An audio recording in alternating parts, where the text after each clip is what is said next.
స్టార్టింగ్‌లో ఇన్‌ఫ్లుయెన్సర్ అవ్వాలి.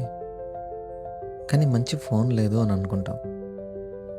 సరే, ఏదో కష్టపడో లేదా ఈఎంఐలోనో ఫోన్ కొంటాం. ఫోన్‌లో చేస్తుంటే వాయిస్ సరిగ్గా లేదు. ఒక మంచి మైక్ అన్నా కావాలి అని అనుకుంటాం.